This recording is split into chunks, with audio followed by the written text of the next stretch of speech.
they were slipping out. I know that's what it was. And one of them seen the bushes of moving about all they could see and shot, and he hit me in the ankle there. That was the last wound. But I skipped the other one. I got shot through this hip with a machine gun. Wade Gladden is a veteran of World War II, a product of the greatest generation. He was wounded 3 times in combat and has the Purple Hearts to prove it. His son says he's the toughest man he's ever known. But at age 94, he's slowed down a bit. I'd go to my bathroom, which on the other side of the house, and back I'd have to stop at the living room or something, and rest a little while.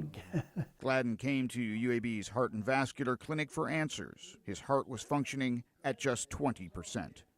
UAB cardiologist Mark Sasse put together a long-term plan to help restore Mr. Gladden's heart function. The plan from the beginning was quite complex when you think about that he is 90+ years old. His heart was weakened. He had aortic valve disease. He had a pacemaker that may have been pacing too much. And he needed all of these procedures just to get to the point of feeling good. And that's a lot of procedures for someone in his age group. He knew there were risks involved, but Mr. Gladden didn't hesitate. He wanted to feel good again. I never was an age person. I was always young. Within a 4-month period, Dr. Sasse performed a cardiac catheterization to check for blockages and a balloon valvuloplasty to open a blocked valve.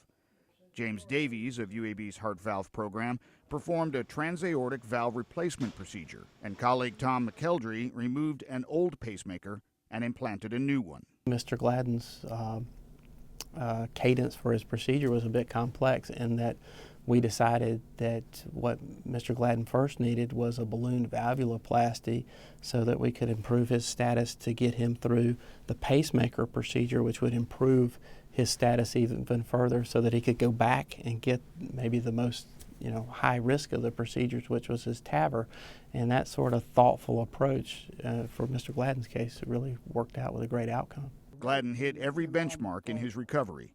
After he completed his care at UAB, the team referred him back to his cardiologist in his hometown. They put the heart valve in. The next day I could tell the difference. I could breathe better and everything, and I told that the nurse in there, I said, well, I need to go home. Ain't nothing wrong with me. You survived all of this in World War II, and you've had all of these medical problems, but you're still really super positive and happy. And I mean, it's just amazing that we can take care of someone who's served our country in such a way. Mr. Gladden's mind is still sharp as he recalls stories from the war, and like others from that time in history, he hopes Americans will always remember the price the greatest generation paid for our freedoms. A lot about the young generation that's here now, and I don't believe we can find a young generation like 4 out of a dozen that would fight a war like we did.